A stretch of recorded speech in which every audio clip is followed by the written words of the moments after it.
Democrats pass H.R. 1 for the People Act of 2021 in the House of Representatives. As we go through the bill, we'll see that the only people that seem to be benefiting are Democratic politicians. The Senate passes a massive $1.9 trillion stimulus deal. Republicans think it's going to be an absolute disaster. This is Gene, and you're listening to Dumbasses Talking Politics.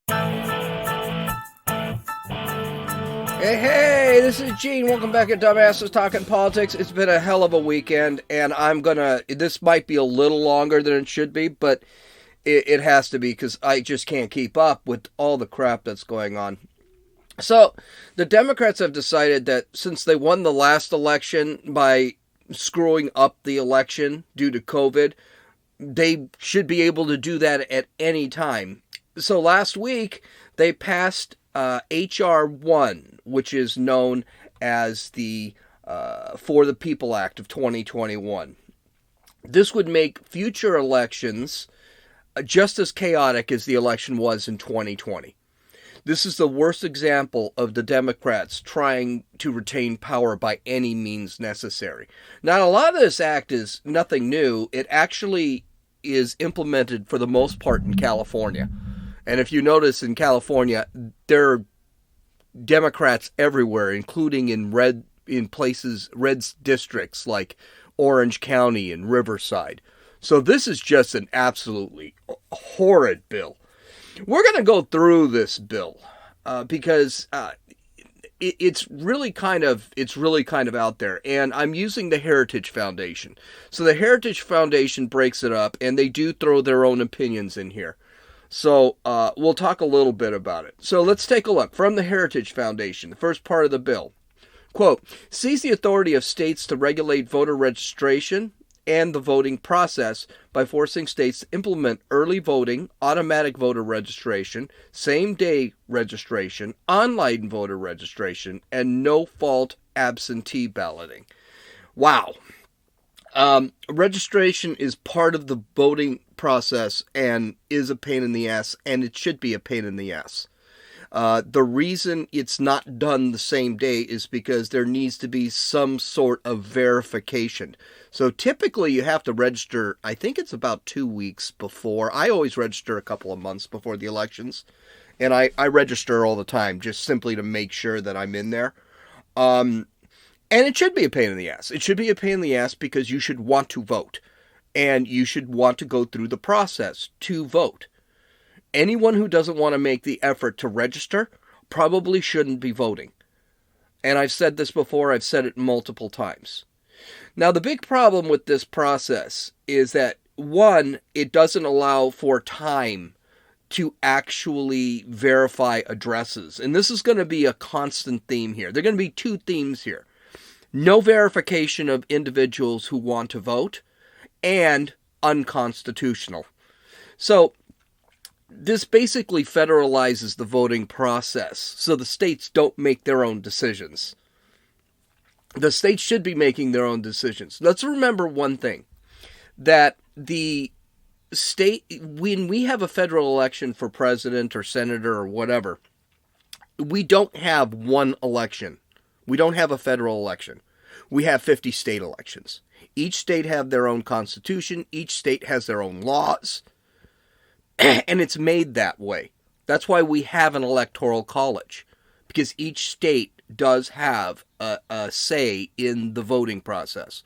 The reason we have an electoral college is so that cities like Los Angeles and New York don't determine elections simply because of pure population. But we already know Democrats want to get rid of the electoral college too, so that's nothing new. They never win they win the electoral college about 50% of the time. They win the popular vote all the time. So that's because of cities like Los Angeles, Chicago, San Francisco, New York, Boston. They're typically Democratic. Now, because the federal government wants to take this away, this part of the law is probably unconstitutional. The federal government just can't take away states' rights. Next part, it makes it easier to commit fraud and promote chaos at polls through same-day registration, as election officials would have no time to verify the accuracy of voter registration information and the eligibility of an individual to vote, and could not anticipate the number of ballots and precinct workers that would be needed at a specific polling locations.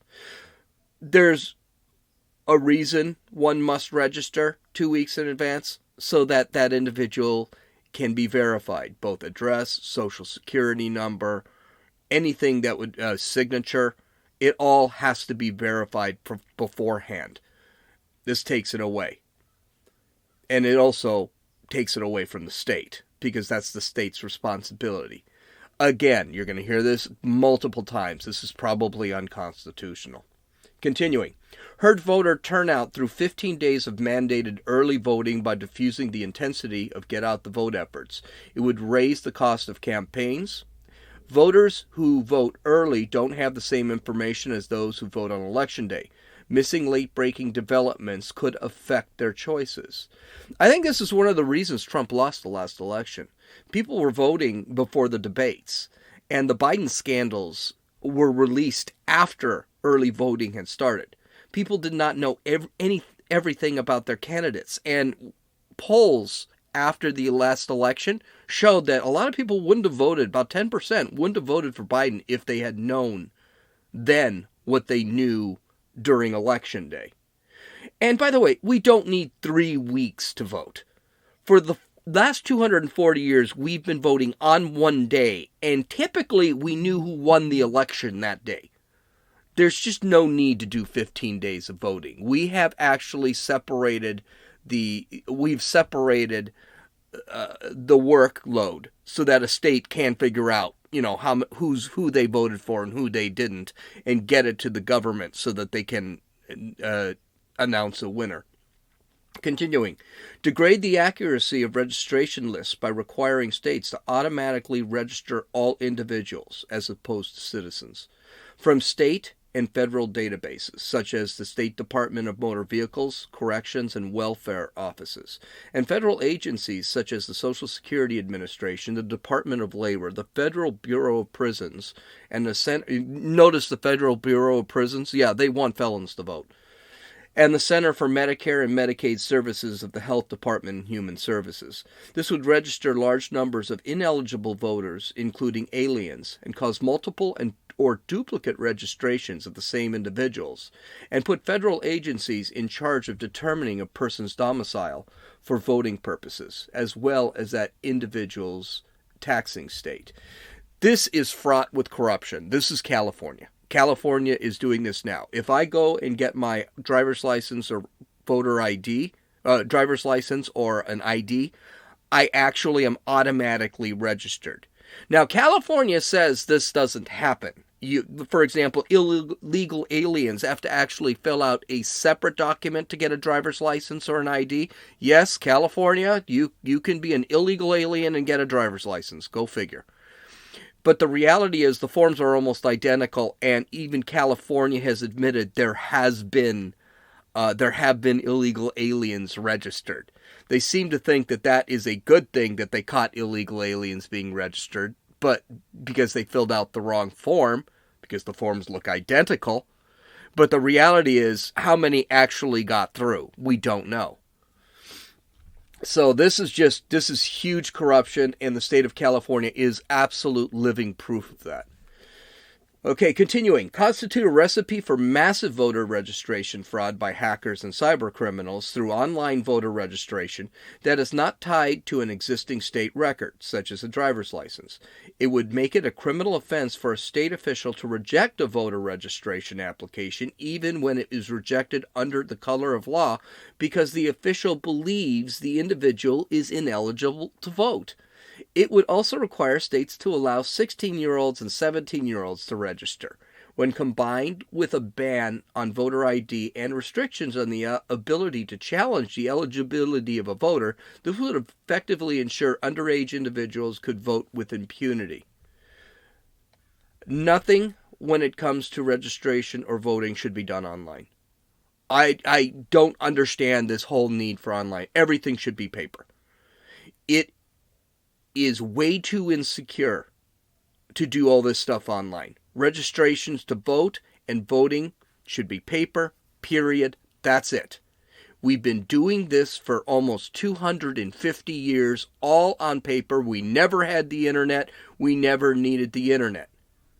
Technology does not benefit voting or registering at all because it is so insecure. I also want to point out that why is it technology is, when we implement it in our voting systems, is it taking longer to vote? Shouldn't it technically make voting faster so we could go on the 2nd September of every election, or second Tuesday of every election? I think it's second Tuesday or first Tuesday. I think it's first Tuesday. But we can do voting on the first Tuesday of every November, and that's it. Why is it actually slowing us down? We used paper ballots prior to 2020 every year, and we always got voting done on one day. Now we need 2 to 3 weeks to get voting done? Absolutely asinine. Allowing 16-year-olds to vote is just stupid. 16-year-olds are dumb. 16 and 17-year-olds, I'd even say 18-year-olds are dumb. They are. Sorry, they are. They don't have a prefrontal cortex that's developed. They probably don't understand what's going on. So, yeah, I would even go so far as to say you should have to take a test to be able to vote. In other words, you should have to take a civics exam. If you don't know who the first president was, and I know 17-year-olds that don't know who the first president of the United States was. If you don't know who Abraham Lincoln, or you don't know what the Emancipation Proclamation is, and think Abraham Lincoln is a racist, you probably shouldn't be voting. So I would go that far, but it doesn't matter. I couldn't do that. My way couldn't happen. Neither can the Democrats. This directly violates the 26th Amendment of the Constitution, so it is unconstitutional. This whole section is unconstitutional. Continuing, require states to count ballots cast by voters outside of their assigned precincts, overriding the precinct system used by almost all states that allows election officials to monitor votes, staff polling places, provide enough ballots, and prevent election fraud. Again, this replaces state laws with federal laws. It's unconstitutional. Not to mention there's a reason why precincts are chosen. It's to validate who will be coming in to the polling place, so that some illegal alien from another precinct who they don't know doesn't walk into another a precinct he doesn't belong to and then tries to vote. It's corrupt and it's unconstitutional. Mandate no-tolerance absentee ballots, which are the tool of choice for vote thieves. It would ban witness signatures or notarizations required for absentee ballots, force states to accept absentee ballots received up to 10 days after the election, as long as they are postmarked by Election Day, and require states to allow vote trafficking, which is called ballot harvesting, so that any third parties, including campaign staffers and political consultants, can pick up and deliver ballots. This should be just flat out illegal. I think everything that they mention here. This will allow for corruption. That's all it does. California is a corrupt state primarily because of ballot harvesting. And there are a few reasons why. First, 10 days after the election, votes can be counted? BS. You mean all the technology in our voting systems, and again, we are not voting any more efficiently than we were voting back in the 1980s. Come on now. This also allows for cherry picking of ballots. If I want a Democrat to win, I will only pick up ballots for registered Democrats. And Republicans like Gene, forget it. We'll just bypass him. He'll have to drop his ballot off. Another problem is ballot harvesters have been known to intimidate and influence voters who may not have completed their ballots or have not even started voting.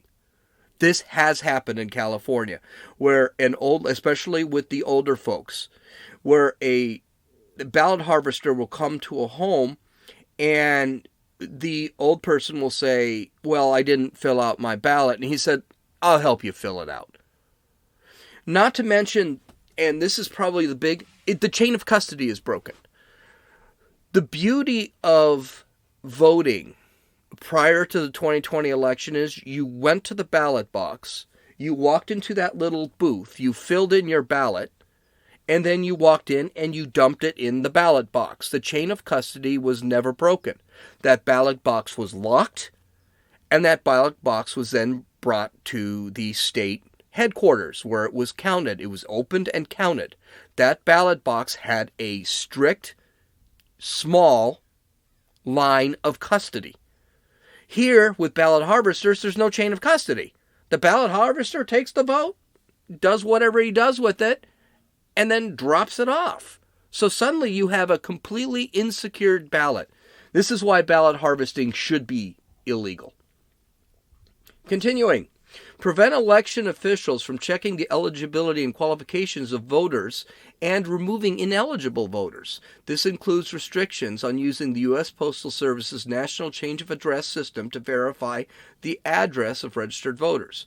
Participating in state programs that compare voter registration lists to detect individuals registered in multiple states, or ever removing registrants due to failure to vote no matter how much time has elapsed. It also would substantially limit the public release of voter registration information, making it almost impossible for nonpartisan organizations to verify the accuracy of registration rolls, and prohibit states from using undeliverable election mail as a basis for challenging a restraint's eligibility. So, no voter IDs, no address verification, no signature verification. Improperly filled out ballots remain counted because nobody can sit there and say this is an illegal ballot. Yeah, nothing to see here. Ban state voter ID laws by forcing states to allow individuals to vote without an ID and merely signing a statement in which they claim they are who they say they are. I need an ID to drink, to drive, to get a hotel room, to board a plane, to see an R-rated movie, buy a gun, pay with a check or a credit card, withdraw money from my bank, and lease an apartment, but I don't need one to vote? Wow. Again, the federal government oversteps the state laws. Some states require ID. Okay, Florida requires an ID. Texas requires an ID. This is unconstitutional. Violate the First Amendment with respect to a vast range of legal activity. Voter intimidation or coercion that prevents someone from registering or voting is already a federal crime under the Voting Rights Act and the National Voter Registration. But H.R. 1 would add a provision criminalizing, quote, hindering, interfering, or preventing, end quote, anyone from registering or voting, which is so vague and so broad that it could prevent providing any information to election officials about ineligibility of an individual, such as the applicant not being a U.S. citizen. We have to see this will conflict with existing laws, so that's going to be a problem. Even if this bill passes the Senate, which there'll be a snowball in hell's chance that this passes the Senate. Even if it does pass the Senate, there's no way this is getting through the federal or Supreme Courts. This whole thing is completely unconstitutional. But the idea here is they want to get the illegal aliens voting, and the best way to do that is to make it that no one can question your citizenship or anything else of that nature. And that includes criminals, convicted felons. They want convicted felons. There's a reason why in the previous section they talk about allowing the prison systems, using the prison systems database to register people, because they want to register felons and criminals. Continuing. Expand regulation and government censorship of campaigns and political activity and speech, including online and policy-related speech. H.R. 1 would impose onerous legal and administrative compliance burdens and costs on candidates, citizens, civic groups, unions, corporations, and nonprofit organizations. Okay, probably unconstitutional also. You can't sit back and what they call misinformation. We're not talking disinformation. We talked about the difference between misinformation is I mistakenly said something. Disinformation is I said something so that I can change your mind and what I said was incorrect. That's what the Russians do. That's what the Chinese do. What they're basically doing is they're saying, okay, we are going to censor speech they don't like. And this is already happening. So, yeah, we should worry about that. That's not a good portion of the law. It definitely is going to be found. When this gets to the Supreme Court, not necessarily this bill, but these censorship claims actually get to the Supreme Court, and they will, we're going to see that a lot of this is going to be overruled. Even the leftist justices on the Supreme Court cannot allow something like this. At least I think they can't. Reduce the number of Federal Election Commission members from 6 to 5, allowing for political party with 3 commission seats to control the commission and engage partisan enforcement activities. This can actually bite both parties in the ass because sometimes you'll have Republicans, sometimes you can have Democrats, but the idea is this is supposed to be bipartisan, so it would make sense to have 6. I don't know enough about it, but it only makes sense. Listen, if it ain't broke, don't fix it. This is an example of we've had 6 commission members for, 100 years. Leave it at 6. Prohibit state election officials from participating in federal elections and impose numerous other ethics rules that are unconstitutional or unfairly restrict political activity, eliminating the ability of the residents of specific states to make their own decisions about what rules should govern their state government officials. This is just flat out unconstitutional, and it's just a repetition of what the last sections were talking about. Each state has their own laws for state elections. Again, there really technically is no such thing as a federal election. So each state runs their own election, and the federal government really has no say on what state legislatures come up with. So this is probably unconstitutional. Require states to restore the ability of felons to vote the moment they are out of prison, regardless of uncompleted parole, probation, and restitution requirements. Section 2 of the 14th Amendment gives states the constitutional authority to decide when felons who committed crimes against their fellow citizens may vote again. Congress cannot override a constitutional amendment with a statute. Okay, the 14th Amendment actually doesn't say that. The 14th Amendment talks about slavery. So, probably unconstitutional. I do have to review the Constitution. I believe there is a section in the Constitution that says that a citizen who commits a crime against another citizen cannot vote or loses the right to vote. I'd have to look that up. But the 14th Amendment does not apply here. So, that's kind of a stretch. Next, transfer the right to draw congressional districts from state legislatures to independent commissions whose members are unaccountable to voters. H.R. 1 would make it a violation of law to engage in partisan redistricting and mandate the inclusion of alien population, both legal and illegal, in all redistricting. Okay, this is unconstitutional. They can't do that.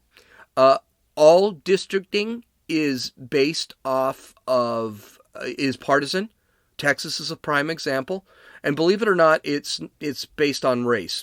It's a weird thing, but districting. I just finished Tom Cruise's book, One Vote Counts, or I have to look it up, but he talked about this. Most districts are based off race, and they are partisan. So this is going to be unconstitutional because the federal government can't determine how a state sets up their voting districts. Authorize the Internal Revenue Service to engage in partisan activity. H.R. 1 would permit the IRS to investigate and consider political and policy positions of nonprofit organizations before granting tax-exempt status, thus enabling IRS officials to target organizations engaging in First Amendment activity with disfavored views. I hate this part for multiple reasons. First, I'm not sure what this is for outside of the IRS going to harass religious and conservative organizations. That's all it seems like it's going to be. And any organization that supports Republicans. Now, mind you, the legalese of the law is not what the Heritage Foundation, but I'm sure that's what it is. That leads to my second problem with it. The IRS has already proven to be partisan and has already been used as a weapon for Barack Obama during his term, focusing on Republican-based organizations. Yeah, I know, the guy never had a scandal. Well, the IRS targeting was a scandal, and it was ordered by Barack Obama. This would just make it legal to weaponize the IRS. So this is a very bad idea. And my final is kind of simplistic. I think we've got enough bureaucracy in our country. We don't need to add bureaucracy into our voting process. We need less bureaucracy in this country when dealing with voting, and dealing with quite a bit, dealing with the environment, dealing with the creation of laws. We really don't need another bureaucracy in the middle, a federal bureaucracy at that, which means it's completely inefficient in the middle of our elections. They have no basis for it. Now, I know that the IRS, they want to target these organizations because of political donations. Well, then you nail them when you catch them. You don't sit there and look for a crime. This is what they're doing to Trump right now. They're looking for a crime. They want all the evidence so they can look for a crime. You know something? If you find a crime, then investigate the crime. Don't find a crime first and then start an investigation. Okay, next one. Limit access to federal courts for anyone. This is I love this one. Limit access to federal courts for anyone challenging H.R. 1. The bill would prohibit the filing of lawsuits challenging the constitutionality of H.R. 1. I wonder why. Anywhere except in the district courts for the District of Columbia, and would allow the court to order all plaintiffs and interveners, regardless of the number, such as all 50 states, to file joint papers to be represented by a single attorney at oral argument, severely limiting the legal representation and due process of rights of challengers. Okay, very convenient to make a law that says we can't use the law to say that this law shouldn't be a law. That's essentially what they're doing. They're saying you can't challenge it. You can't go to court. You can't go to the Supreme Court. You can't go to any federal courts. You have to go to the court, the federal court in the District of Columbia, which is the second highest court in the land. But you can't challenge it. And you're limited on how you can challenge. This is completely unconstitutional. Completely unconstitutional. Typically what happens is you file a lawsuit in federal court saying something is unconstitutional. The federal court will rule. Then it can be taken to the Court of Appeals. If the Court of Appeals doesn't, then it typically goes to the Supreme Court. But that's a per state thing. That's not go to Washington, D.C. and sue there. No, that's unconstitutional. Will be kicked out. Finally, establish a commission to protect democratic institutions that would threaten the independence of the judiciary. H.R. 1 defines democratic institutions as those that are essential to ensuring an independent judiciary, free and fair elections, and the rule of law. The commission would give the authority to compel judges, to testify and justify their legal decisions, threatening their independent judgment and subjecting them to political pressure and harassment. Awesome. So what they want to do is basically create another bureaucracy that audits judges. And then judges can be held to criminal or civil questioning as to why they made the decisions they made. This shouldn't be a shock. The Democrats have been trying to destroy these, what do they call that? The grand jury process for ages. They tried to do it with Trump. They tried to do it with all of the with Kavanaugh. They tried to do. They're trying to break the judicial system. Again, this is unconstitutional, and I know no federal appellate or Supreme Justice is ever going to go for this because it means they're constantly going to be questioned. Here's the news, this bill. It will never pass the Senate, and I think it will actually get killed in the Senate. Even senators from blue states, especially smaller blue states, such as New Hampshire, Maine, Connecticut, Vermont, will never go for this bill because it actually takes away their ability to mean something in an election. So this is a horrendous bill. It's horribly unconstitutional. It's not going anywhere. But it seemed kind of important to talk about it simply because it is a bill that's basically trying to change. If this bill ever did get through the Senate and it ever did get through the Supreme Court and was enacted into the law, folks, our Democratic Republic is over. Our Democratic Republic, I would not even bother voting anymore. There's no point at that point. Okay, so that was our first story. Yes, I know it was a long one. The second story is not going to be as long. The Senate passed Joe Biden's $1.9 trillion stimulus package. It was passed right down party lines, 50-49. Kamala Harris was supposedly was on her way to the Capitol building to do the tie-breaking vote. One senator a senator from Alaska had to actually leave. He didn't vote. He knew they were going to pass the bill no matter what. He had to go back to Alaska for a funeral, so that kind of makes sense. But let's make one thing clear here. Not one Republican senator or congressperson voted for this bloated, fat-laden piece of crap bill that only gives 9% of its total price for COVID relief. Mitch McConnell pretty much summed it up after the bill was passed. Listen to Mitch. I yield the floor. Mr. President, the Republican leader.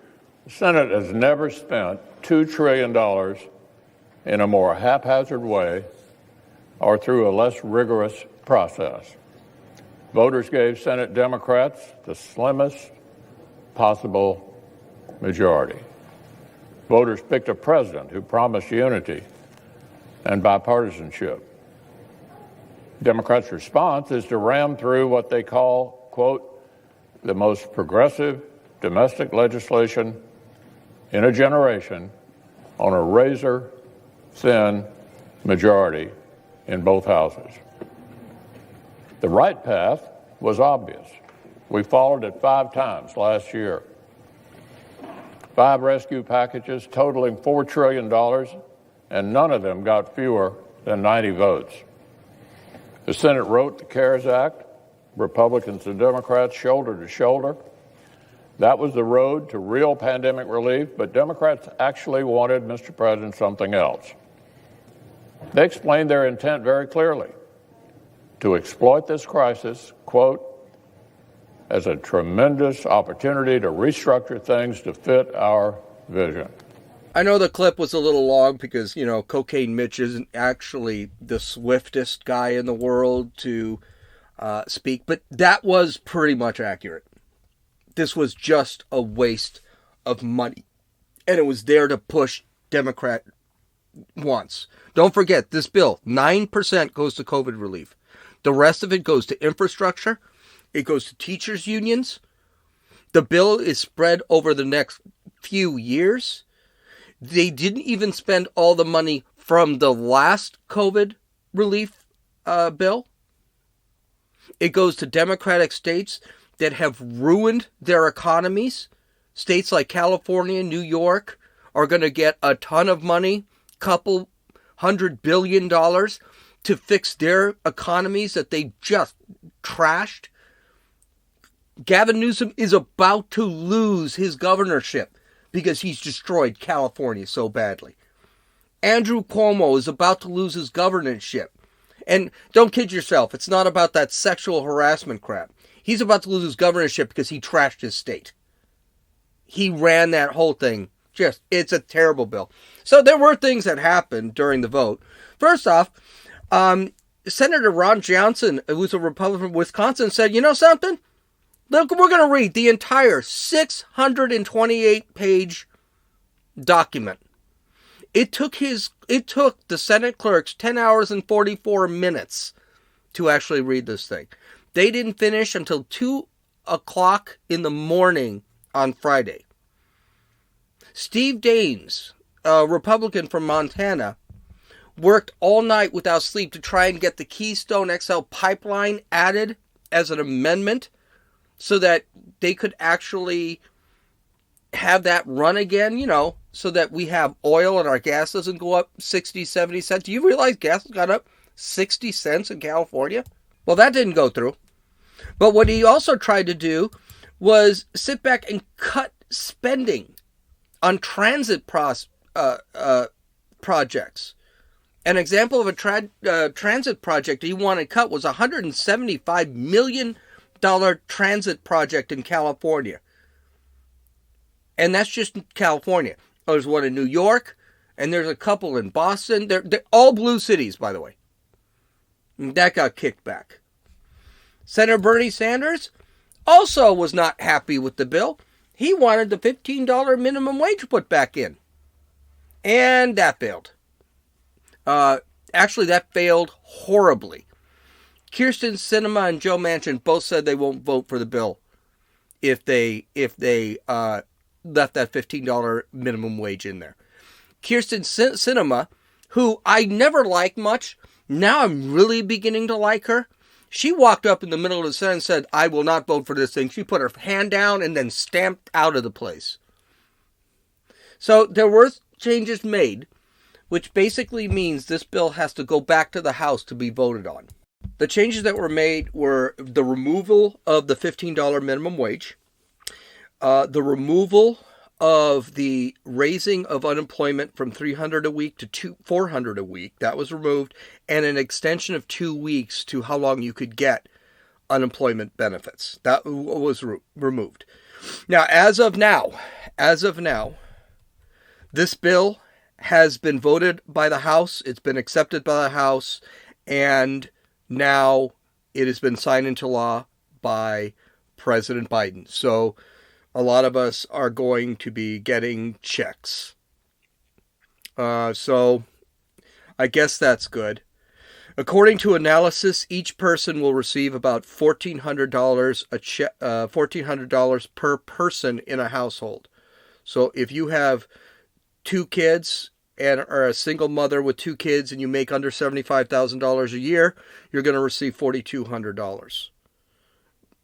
But here's what the kicker.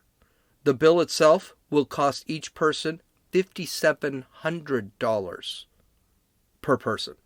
That's how much garbage is in this bill. This is something that has been just flying through Twitter, that a lot of economists say it's going to cost $6,000 a person. Yeah, you're going to get $1,400 cash, but you're going to be paying for it. And it won't be us paying for it. It will be our kids, our grandkids. They'll be paying for it. This is just such a BS bill. It's so unnecessary. The economy is beginning to open. COVID is finished, just about finished. Our unemployment rate is under 6.5%. There is no reason for this bill outside of to pay off the unions, give Democrats money for their pet projects, and give Democrats money for their mishandling of their economies. It's really a sad thing, and we are going to pay for this. We're going to pay for this in austerity in the future. We're going to pay for this with inflation, which will happen this year. It's going to slow down the recovery like crazy. And we still have that $15 minimum wage that the Democrats want to push. So this whole thing is not over. I want to congratulate Joe Biden. He is single-handedly effed up the economy before the economy even gets a chance to get kicking again in just 40 days. Good for him. Okay, well, we got it. We got what we deserved. We wouldn't have had this with Trump. Anyway, so you can follow me on Parler at Dumbasses Talkin' Politics. You can follow me on Rumble at Dumbasses Talkin' Politics. You can follow me on Twitter at Runninfool, RUNNINFEWL. You can download or listen to this podcast on Apple Podcasts, Podbean, Podcast Addict, Twitcher, YouTube, and Rumble. You can visit my website at www.dumbassestalkingpolitics.com. I've got a bunch of links, so you can read those links. You can read the Heritage Foundation bill. Also, Epic Times has a nice little article on H.R. 1. Have a nice day. Happy Monday. This is Gene, and you've listened to Dumbasses Talking Politics.